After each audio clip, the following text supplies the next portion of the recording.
Hey, this is Glover Teixeira, UFC light heavyweight champion. Hi, I'm Robbie Lawler. What's up, fight family? This is your favorite MMA coach, Thiago Alves, the Pitbull. Hey, what's up, guys? I'm Pedro Munoz. This is Mike Brown. Guys, I am Alexei Olenek, and welcome. And welcome. And welcome. And welcome. And this is We Want Picks. And you're watching We Want Picks. To We Want Picks. We Want Picks. To We Want Picks. To We Want Picks. Hi everybody from American Top Picks.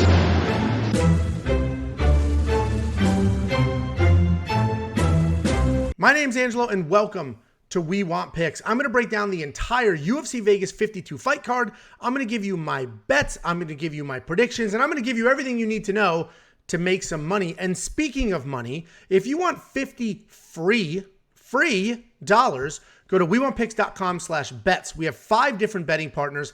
Click on any one of those 5 links, make a deposit, and we send you $50 as a thank you for supporting us and our partners. That's WeWantPicks.com/bets. And this breakdown is brought to you by EarnU. EarnU is the world's first sports and esports prediction game, allowing you to earn crypto risk-free. Check it out now at EarnU.io. And we have a very interesting fight card. It's not the greatest card on paper, but I promise you there's some really fun matchups in here. And this could be an exciting night of fights. Opening up the card is one of the more bizarre fights. We've got Dean Barry with only 5 professional MMA fights taking on Mike Jackson, who actually has 2 professional MMA fights, but 0 wins. Opening up a UFC Fight Night card, but let's break it down. Dean Barry is an Irish prospect that was actually signed to the UFC in late 2020, but he had visa issues and life got in the way, which pushed his debut out to this weekend. He's a good kickboxer with plenty of combat sports experience, even though he only has 5 professional MMA fights. He keeps his hands low in a karate style, but he will march you down and throw big 1-2s. He has fantastic side kicks, which he uses to enter exchanges or to keep you at range. He has surprising amount of power considering he's undersized for the welterweight division, and he's been very vocal about wanting to move to lightweight. His takedown defense isn't the best, but he does have great submission defense and can work his way back to his feet pretty well. Mike Jackson only has 2 MMA fights, but he's an experienced kickboxer who can hang with some of the better strikers in the division. He's a long-rangey guy who has an upright stance and uses his range to walk you down and keep you at the edge of his punches. He's a bit of a slow starter, but as soon as he figures out your timing, he's incredibly slick and well-composed. He's listed at 0-1, but he's technically 1-1. He was taken down and submitted by Mickey Gall in 2016, but he bounced back in 2018 when he beat CM Punk. 2018 was before weed was legal, so that win was overturned, which is why he's 0-1 officially.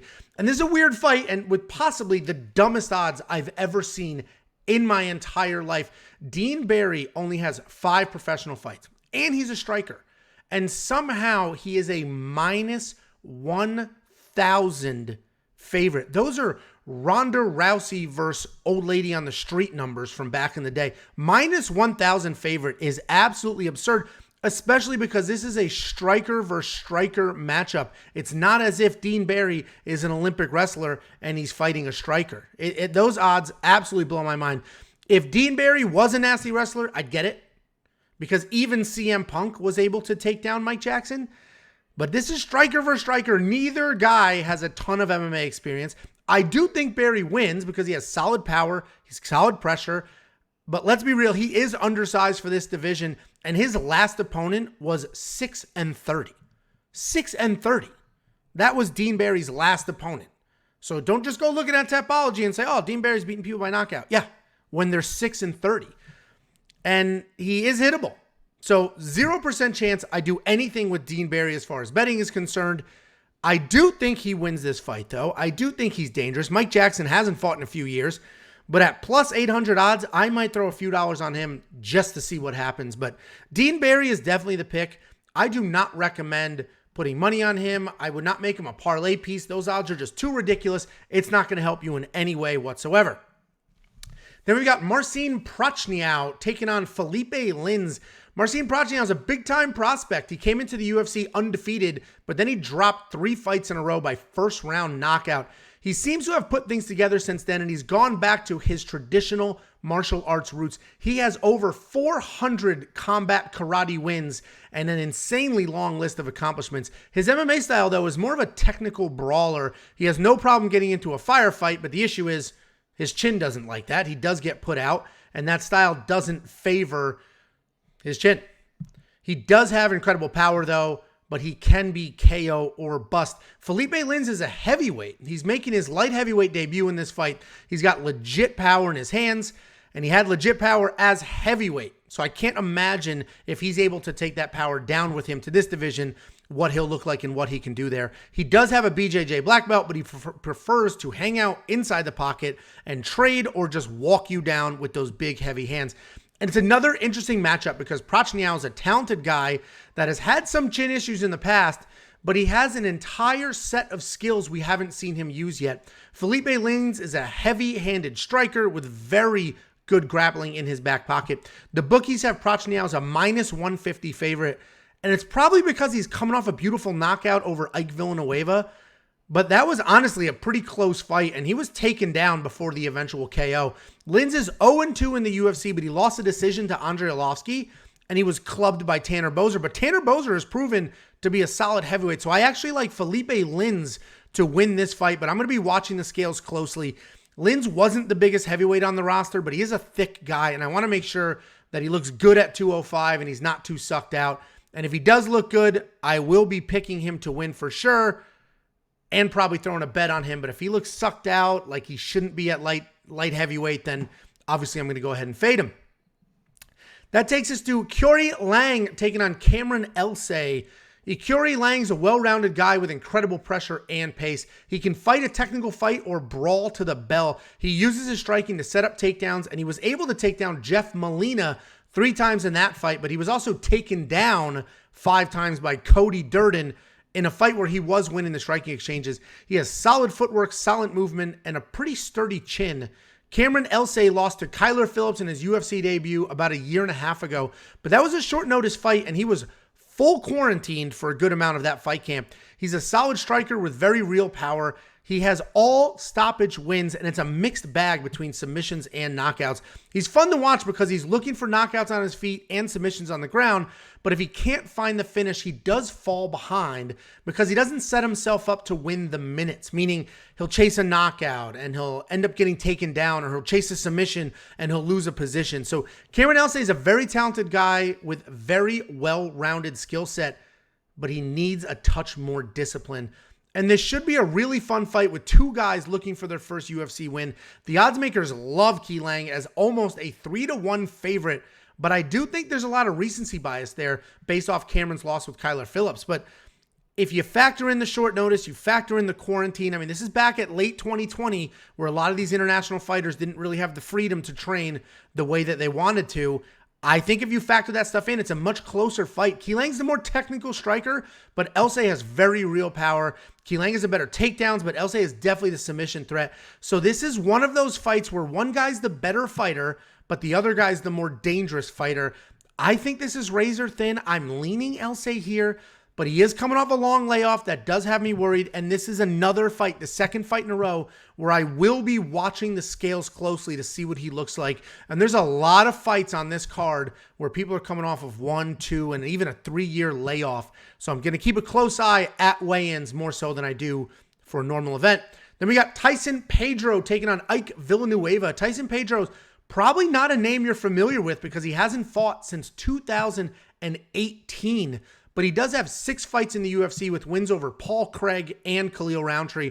Tyson's a pretty well-rounded guy, but he's more of a grappler than anything. He doesn't have the best takedowns, but he has no problem charging forward to get one. If you overcommit to your strikes, he will drop down, double leg you, and then work through that. Once he hits the ground, he's looking to strike more than submit, but if you scramble or try to work your way out, he will snatch something up. Villanueva has a terrible record, but he's also very tough and he never quits. He's sort of a throwback to the old days of the UFC when nobody cared about their records and they would fight anybody, anywhere, at any weight class. And he has wins and losses in multiple weight class, but he seems to have settled into light heavyweight here. Styles-wise, he likes to march forward and slug it out. He has speed and power, and he does a great job putting together combinations. You'll never see him just throw one punch at a time or leave a lazy jab out there. So to sum up, Ike Villanueva, he's a solid boxer with tons of heart and zero leg kick defense. You could almost call this striker versus grappler matchup, with Tyson being the grappler and Villanueva being the striker. Villanueva is listed as having a 100% takedown defense, but if you dig into his fights, he has literally only been shot on one single time in the UFC, and that was a half-ass attempt from Nega Moreno in his last fight. I do think Tyson can get the takedowns and therefore get the win, but if he can't, it's going to be a long 15 minutes of him just getting lit up in the face, because despite his age and his record, Villanueva has clean boxing, and if you come at him straight, you will be hit. So Tyson's the pick, but I think these odds are crazy. He's almost a 500 favorite, and this is another fight where I'm going to be watching the scales, because we're talking a multiple year layoff here for Tyson, and I just want to see what they look like. I love to watch the scales with these guys that are moving weight classes or they've been out of the game for a little bit. So I'm going to watch this one closely. Stay tuned. We break down fights every single week, and then we do our final picks on the weekend. We do a pre-fight live. Definitely check that out, because this might be a fight where I switch my pick literally based off the weigh-ins. Then we got some strikers here. We got Dwight Grant taking on Sergey Khandozhko. Listen, guys, I'm working on the Russian names. When you have that many consonants and like one vowel, it's not easy. You people always come in the comment section saying, be professional, learn the names. Listen, this isn't be professional. This is a podcast. This isn't an ESPN 30 for 30. If I pronounce a name wrong, deal with it, move on, enjoy the free content. And I would love to hear you guys send me voice recordings of you pronouncing every single one of these names every week. Anyway, Dwight Grant taking on Sergey, the Russian. Dwight Grant is a very tall and long guy. He has really clean striking, and he uses his range well. He's got a ton of power, solid takedown defense, but he does have questionable cardio. He has 2 losses in the UFC, and they are against Trinaldo, which was a split decision, and that came down to control time. And in his fight against Daniel Rodriguez, he was knocked out pretty bad. But if you watch it, he was winning up until that point, and he should have gotten his own KO, but he blew his wad, and then he was stopped. Sergey's a creative striker with great speed, power, and combinations. He has excellent counter-striking while maintaining forward pressure. He can march forward throwing bombs from his hips or fight a technical kickboxing match. I love his pressure, his pace, and his ability to snatch up a submission in a scramble. And this should be a really fun fight, and this is an excellent matchmaking. We have both of these guys are fun strikers with very real power. Both of them have positive striking differentials and are very comfortable slugging it out. I think Grant has more power, but Sergey has better counter striking. Grant definitely has the better takedowns, but Sergey is probably the better grappler. And this is a fantastic fight and such a hard pick. My head is telling me to pick Grant for the experience and the speed, but my gut is saying to pick Sergey because of his incredible pressure and his willingness to chase a stoppage. I got to go with Grant here, but if his cardio slips up even a little bit, Sergey's pressure is going to steal rounds, and it's another fight. Sergey's coming off of a 2-year layoff. Every single one of these fights, somebody's coming off a long layoff. In this case, it is Sergey. Another one. Watch the weigh-ins. This is probably the most important weigh-in of the year based off of people's weight class changes and lack of activity. But for now, Dwight Grant is the pick. And that takes us to the always exciting Jourdain Wright taking on Marc-Andre Barriault. Marc-Andre is stepping up on somewhat short notice in this fight. And Jourdain Wright's a rangy karate-style striker with a 100% finish rate. And that finish rate is on both sides of his record. So he's never been to a scorecard before. He's got big power, and he's obviously looking for a finish. His in-and-out karate style works really well for him when he strikes both the entries and the exits. So he hops in with that karate style. He's hitting you on the way in, and he's hitting you on the way out. And he doesn't have much of a wrestling offense, but he is tricky on the ground and in scrambles. He's coming off a KO loss to Bruno Silva, where it is clear that even though Jourdain Wright is dangerous, there are levels to power in MMA. Marc-Andre Barriault is a pretty well-rounded fighter with solid kickboxing and takedowns. His jiu-jitsu is solid, but his takedowns can use some work. Marc-Andre is typically looking to pressure forward and wear you down on your feet. He's coming off of a really bad knockout to Chidi Njokuani, which may not have fully recovered from yet. And this is another example of great matchmaking. Two fun strikers who will go at it and chase a win. Very simply, I think Jourdain Wright is the more dangerous guy, but Marc-Andre is the better fighter. I don't think Marc-Andre has fully recovered from that loss to Chidi, and I'm actually surprised he's not still suspended. So this should have been a 90-day suspension from the commission, and he is not 90 days removed from that stoppage. So he either reached out to the commission and they lifted the suspension because he was cleared by a doctor, or I'll have to look it up. Maybe it was only a 30-day suspension, but typically a KO or TKO is a 90-day suspension, which we have not passed that window yet. And either way, this is a short notice fight. We know how dangerous Jourdain can be. And with that being said, Jourdain Wright has the most ridiculous striking differential I have ever seen. The guy lands more than 8 significant strikes per minute, and he is hit with more than 8 significant strikes per minute. Those are ridiculous numbers. Ridiculous numbers. I'm leaning right here, but if this fight is definitely closer to a coin flip, and this is not my most confident pick, but I do like Jourdain Wright here, and I've been around MMA a long time. I've managed fighters for a long time, and less than a 90-day turnaround after getting stopped the way he did in his last fight, that is not a good thing, and his brains might still be a little scrambled from that fight. So Jourdain Wright is the pick, and that takes us to Luis Cosce taking on Preston Parsons. Luis Cosce is a dangerous striker with real power in his hands. He has a bully pressure style with heavy punches and solid work on top if he ends up there. He's not the most technical striker, but he does make up for it with power and pressure. He's coming off a loss to Sasha Politnikov, but he was dominating that fight, and he was seconds away from getting a stoppage win before he slowed down big. He took some heavy shots himself, and then he essentially blew his wad chasing a stoppage, and then he himself got stopped. Preston Parsons is coming off a short notice loss in his UFC debut. He's a very slick grappler who has a 100% submission finish rate. Every single win he has won by submission.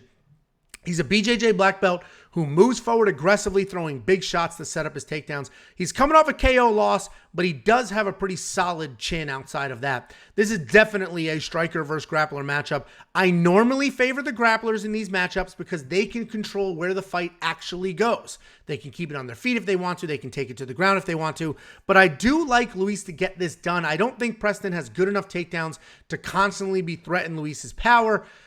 And I think that is going to be an issue. If you're not threatening the takedowns, then Cosce can settle in, let his hands go, and he does have very real power. So I like Cosce to win a sprawl and brawl matchup here. He is Orion Cosce's brother, if you thought that name sounded familiar.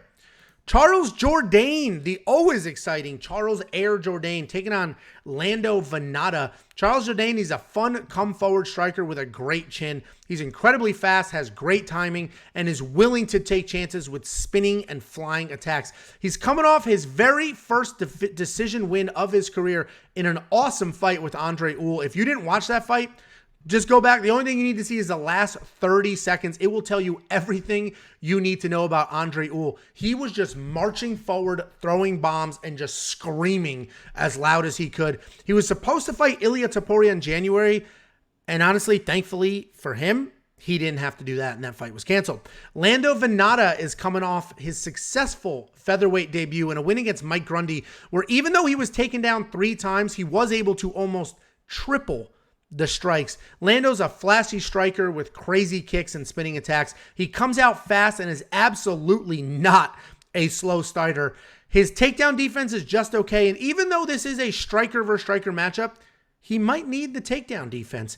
On paper, this card is not very good, but there are a few fights like this one that will make it an awesome, fun night of fights. Both of these guys are fun and flashy strikers who will put it all out there to chase a finish. If this stays standing, I think they're pretty evenly matched, but Jourdain's volume could probably be the difference. But both guys get hit with almost 5 significant strikes per minute, and that's well above the 3-something UFC average. They have solid chins, so they should be able to slug it out for a while. I actually think the difference here will be the grappling of Vannata. He doesn't have a ton of takedowns, but if he threatens with them, he can have some success. He has taken down Bobby Green 5 times. He fought Bobby Green twice, and he has 5 total takedowns against Bobby Green at lightweight. And I think his pressure, the size difference, his strength at 145 pounds could be an issue for Jourdain. So very slight lean to Lando Vannata in this fight, but Jourdain is just such a gamer. It's hard to pick against him, but I did. Lando Vannata is the pick. Then we have Mudaerji versus Manel Kape. Mudaerji is a fast striker with laser pinpoint accuracy and solid volume. He doesn't have much power, but because he is so fast and his movement is so well timed, he can get stoppages. He has plenty of cardio, a great in and out style, and he can out decision most people who aren't looking to take him down. Manel Kape is a fast and explosive striker who has no issues chasing knockouts. He's a southpaw with good pressure, and he bounces in and out of range really well. He's a decent wrestler when he needs to be, and he closes distance really well when he wants to. He's very fun to watch, but at times he's having too much fun, and he can make some low fight IQ mistakes. This is a fun striker versus striker matchup with two guys who fight very differently. Is looking to fight a fast, technical kickboxing match where Manel is looking to walk you down and use his explosiveness. Both guys have solid takedown defense, but I don't think it's going to matter in this fight. If we look at the stats, Mudaerji has a 2-to-1 striking differential where he is landing twice as many significant strikes as his opponents, where Manel Kape has the same output, but a 1-for-1 striking differential. For every strike he lands, he is hit right back in the face with one. And I think Mudaerji is the more technical striker, but Manel is definitely the more dangerous one. I'm going to go with Mudaerji here, but his year layoff has me a little bit worried, and I will be biting my nails the entire time. Manel Kape has proven to have power and be dangerous, but I think Mudaerji can dance around for 15 minutes, touch and go. Watch his fights. I mean, laser straight punches right up the middle. Super fast, super accurate. Then we've got a battle of the contenders. Maycee Barber taking on Montana De La Rosa.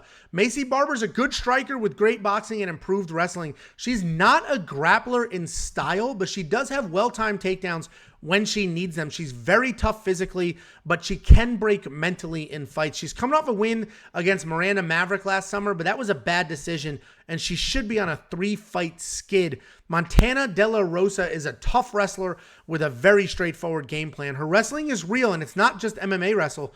She wrestled most of her life, and you can see that in the grappling exchanges. She moved her training camp to Elevation a little while ago, and you can see those improvements in her striking. If you look at the Ariana Lipski fight, she doubled her strikes and put her away in the second round. And this is a really tough fight to call because Maycee Barber was a legit prospect who hit a skid. The loss to Modaerji was a really bad look at the time, and she did not handle it well. And then she came right back and she lost to Alexa Grasso, where she actually landed more strikes and had 3 takedowns in that fight. Her last fight was a win against Maverick, but like I mentioned, that was a bad decision.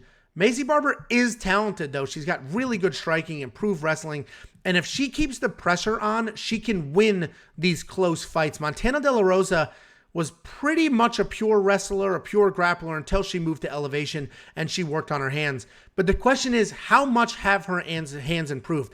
Have they improved enough to hang on her feet with Maycee? Can they give Maycee some trouble and then she could work in some takedowns? And the problem is, I don't know.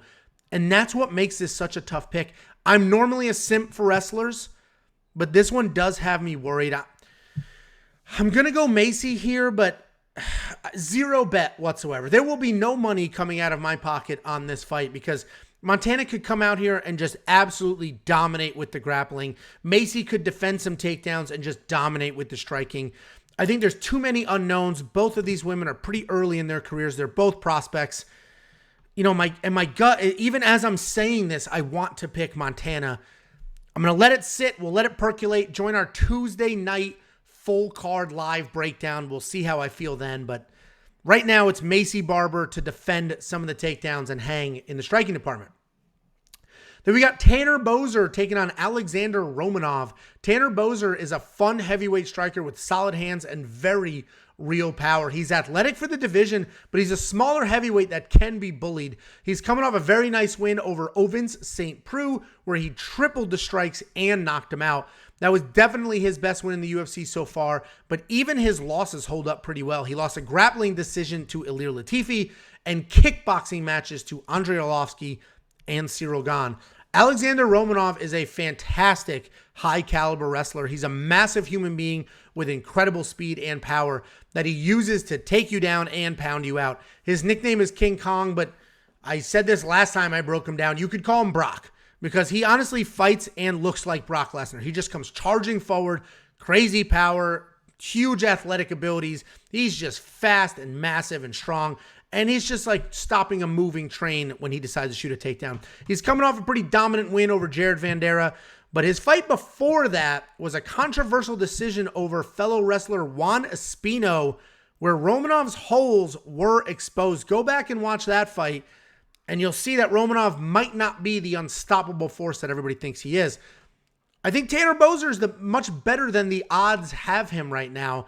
Right now, he's a 5-1 underdog, and while I think he is fast, athletic, he's got very real power, styles do make fights, and if Ilir Latifi can grind out a grappling win, then Alexander Romanov certainly can as well.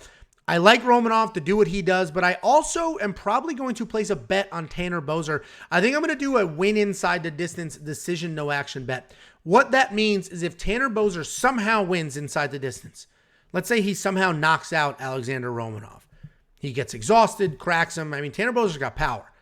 Then I'll get paid. I will make money on that fight. But if Alexander Romanov just takes Tanner Boser down, holds him down, rides him out, dominant grappling win, I'll get a refund. I get my money back. The bet never happened. Tanner Boser's super durable. He didn't get put away by some of the best guys in the division.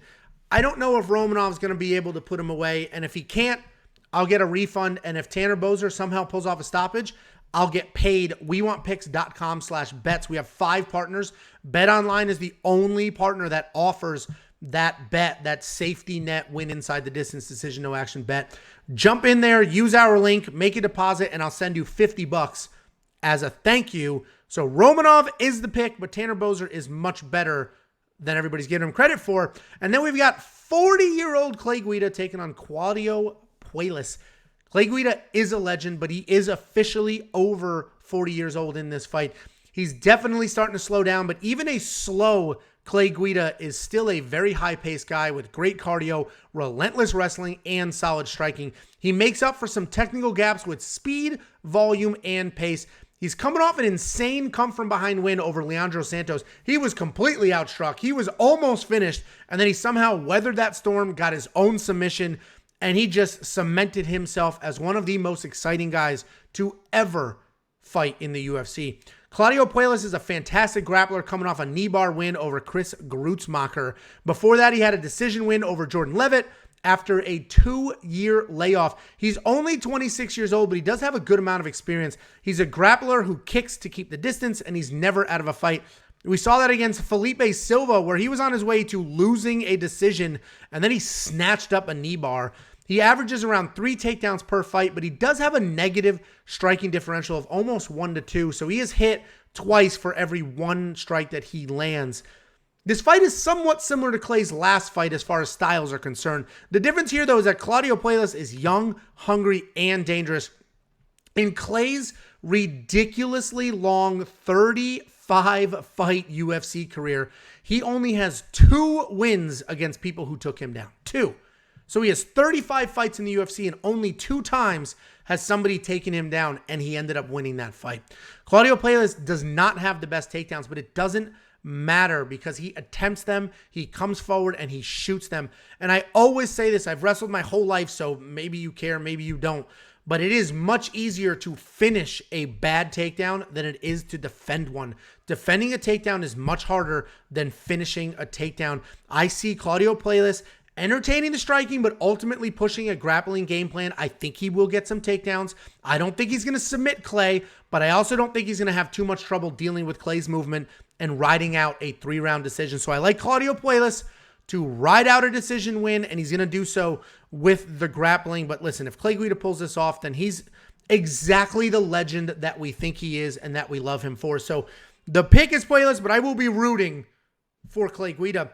And that takes us to the main event of the evening. We have Amanda Lemos taking on Jessica Andrade. A lot of you are going to complain about this main event, but I like the fight, and you are just a bunch of haters. Stop complaining. This is a good fight. It's a good matchup, and it has title implications. So don't complain that two women are in the main event. That's ridiculous and small-minded. Amanda Lemos is very big for the division. She's a Muay Thai striker with fast hands, a ton of power, and she does a very good job keeping her fights at Muay Thai range. She has 6 fights in the UFC, and she did lose her 100% takedown accuracy when she went 0 for 3 in takedown attempts against Angela Hill. She has power in her hands and is dangerous on the ground. And if it wasn't for her less than stellar performance in her last fight, she probably would be the favorite coming into this, or at least the odds would be a little closer. Jessica Andrade is a former world champion and a contender at multiple weight classes. She's beaten some of the best women on planet Earth, including Raquel Pennington, Claudia Gadeja, Tisha Torres, Rose Namajunas, and more. She has also lost to the best in the world, like Valentina Shevchenko, Joanna Jędrzejczyk, and Wei Li. But she has only lost to the best in the world. Technique-wise, Jessica is a good striker with a ton of power. And her power isn't just in her hands. Look at how she just KO'd Rose Namajunas by dumping her on her head. She has very good ground and pound as well. Her BJJ is not the best, and her takedowns aren't technical, but she will pick you up, dump you out, and start pounding away. When Jessica can be the bully, she can beat anyone. But when she can't bully and she needs to rely on clean technique, that's when she has trouble, and that's why she loses to the absolute best in the world, because they have clean technique and she can't just push them around. This is a great fight and definitely the right fight to make. Amanda Lemos has steadily climbed the ranks, and Jessica Andrade continues to destroy anyone who isn't the champion at the time. Right now, the odds have Andrade as almost a 2-1 favorite, and I think that's fair, right? She's a proven entity who continues to pass test after test. Amanda should have lost that fight against Angela Hill. She looked horrible. She should have lost it, and it just wasn't a good look. Angela Hill, to me, is a mid-level fighter. She has no real power. She's not really a threat anywhere, and she managed to take Lemos down. She reversed Lemos in a different exchange. She racked up more than 4 minutes of control time in a 3-round fight, and she landed more total strikes. So Amanda Lemos was out-grappled, outstruck, and somehow won that decision.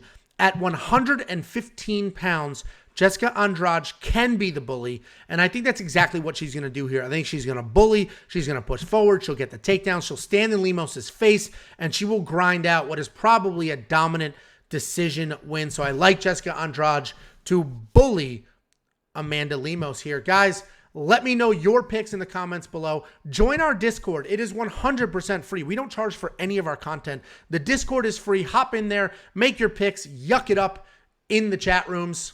I guess they're called channels, right? I'm a little old. They're channels, not chat rooms. And don't forget, WeWantPicks.com/bets. Sign up with any one of our 5 betting partners. Make a deposit. Let us know after you do, and we send you $50. That's how we keep the lights on around here. And if you're enjoying the content, you're making some money off our picks, become a member. Click the join button below. It's a couple bucks a month. It's incredibly helpful. Thank you guys so much for everything, and I'll see you Tuesday night for our live breakdown.